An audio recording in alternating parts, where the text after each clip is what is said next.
many times that you can come to Yunnan, hundreds of times, and still be in love with it, still want to visit. It's my first trip here, but instead of going to Lijiang and Kunming, the more popular cities, I decided to visit Tongcheng, a charming small town with its own flavor. Welcome to Travelogue. I'm Charlene. Tongcheng is a Chinese town that borders Myanmar. It's located in the Baoshan Prefecture in western Yunnan. 400 years ago, Xi Xiaoke, a famous Ming Dynasty scholar and traveler, described Tongcheng as the furthest border city in China. What he meant was that it was the furthest city from the capital. Nowadays, by contrast, Tongcheng is easily accessible from Beijing and the rest of China.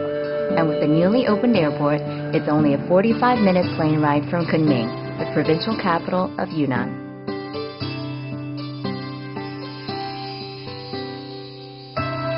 There's an old saying here in Tongcheng: for every 10 mountains, there are 9 with no head. It's a reference to the ratio of volcanoes to mountains here. There are 97 volcanoes in the area. They, along with its wetlands, active geothermal fields, and volcanic lakes, make Tongcheng one of the most visited locations by geologists, seismologists, and other scientists in China. Tongcheng is famous for its volcanoes, so it had to be my first stop.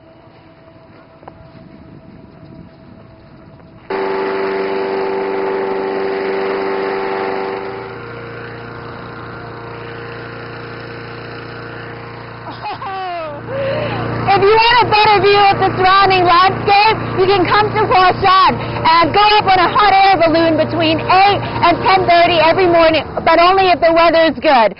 So it's risen. I'm gonna go up.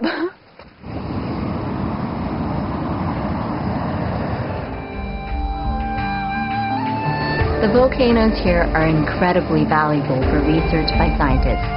But for ordinary folk like you and me, it's a place you can come to ooh and ah over the glories of nature. The volcanoes have been dormant for years. In fact, the last volcanic eruption occurred during the Ming Dynasty about 400 years ago. All the seismic activity is a result of Tongcheng's location between the Indian and Eurasian tectonic plates, where movements of the Earth's crust cause frequent earthquakes, and in the past, volcanic eruptions. In China, Tongcheng takes the cake when it comes to the variety, size, preservation, and clustering of its volcanoes. Not bad considering it's one of the youngest volcanic areas in all of China. It's so beautiful. From here you can see about 5 volcanoes. The guy said that in the surrounding area alone, you'll see 5 volcano craters, and that one there is the largest.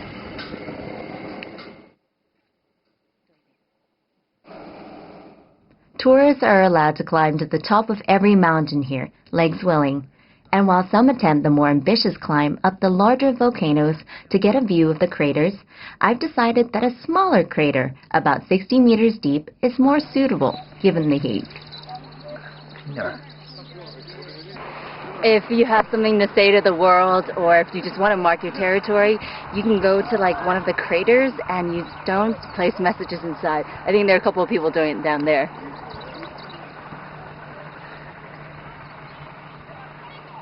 If you come to a place like this, you want people to know that you've been here. And while pictures and home videos might be enough for some, I decided to join the rest of the people leaving their mark. Don't underestimate the weight of those rocks. It was too difficult to build Travelogue, so I opted for CCTV-9 instead, as a way of telling the world we were here. My arms may have gotten pretty sore, but it was well worth it. I didn't want to touch another rock for a while, but I was more than happy to take a pleasant stroll through the area of Heiyi River to look at a special rock formation produced by the volcanic activity in the area. Some of this rock is lacquered and sold as household decorations around Tongcheng. Now, you might not be able to move mountains, but you can own a piece of one, if that's your thing. Although, I much prefer to look at it in its natural state.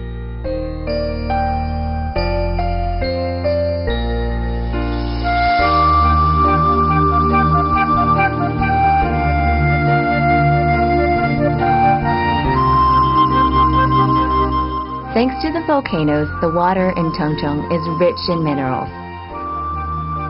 You'll often see locals using and drinking water straight from the source. There is not much need for any filtration when the water is this clean. Apparently, there are some 30 different minerals in the water here, and the locals believe that drinking it will help cure their various ailments.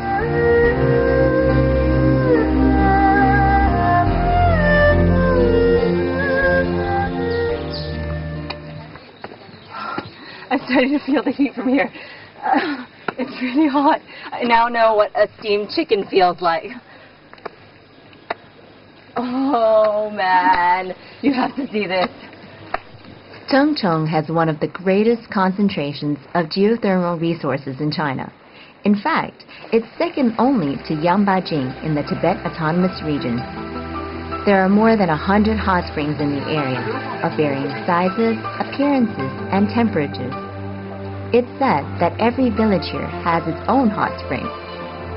Ruihai is known to have the highest concentration of hot springs in Chongchong, about 20 large ones and many more smaller ones. The largest and most famous of Ruihai's hot springs is the Big Boiling Pot, which reaches temperatures of 96 degrees Celsius above the ground and 102 degrees below it. It's not the sort of hot spring you'd want to bathe in, though. The locals here make full use of their natural resources. Right beside the Big Boiling Pot, you'll find a cafe of sorts, where you can sample a variety of snacks, such as hard-boiled eggs of the chicken and quail variety, peanuts, and baby potatoes. It takes 5 or 6 minutes to steam a row of eggs wrapped in a special straw cocoon, the like of which you won't find anywhere else in China. Now, I've eaten my fair share of boiled eggs, and I have to tell you, these are the best ever. According to the locals, it's the minerals in the water that give the eggs their extra kick. Aside from the famous Big Boiling Pot, you'll find many more hot springs and geysers throughout the park. However, temperature-wise, none of them is a match for the Big Pot, with temperatures averaging between 60 and 80 degrees Celsius. While it's pleasant to walk through the park, be prepared for the heat rising from the waters. My guide told me that the amount of heat given off by the hot springs in this area annually is equivalent to what would be produced by 20,000 tons of coal. I recommend you pay special attention to the names of the hot springs, most of which are well-earned and quite charming. Well, if you can call a 10,000-year-old hot spring charming. Some of my favorites are the Frogmouth Geyser, where you'll see a collection of cone-shaped rock formations sprouting water, along with the drum-beating spring. But no prizes for guessing what that sounds like. If you prefer more privacy, there are hotels in the area that cater to those seeking a more personal experience or a longer therapeutic retreat. In this hotel, there are 18 rooms that offer in-room hot spring baths, indoor and outdoor, with water piped straight from the mountains. This is a really nice room. If you're looking to splurge a little, or, you know, if you're on your honeymoon, I recommend this place. You can enjoy some spa treatments, dip yourself in the hot spring, and you don't even have to go very far because right outside, just a couple of steps away, is your private hot spring bath. If you're looking for a more cost-effective option, or you don't have the time to stay in Ruihai, the hotel also has a day spa facility. Along with the usual massages and facial treatments, the spa offers 16 public hot springs. For the price of ticket admission, you can spend all day trying out the different hot spring baths. Each bath has different health benefits. Some also include scents from essential oils, such as lavender for relaxation. People here certainly know how to live life. Actually, China was one of the first countries where the health benefits of a hot spring bath were discovered. That was over 5,000 years ago.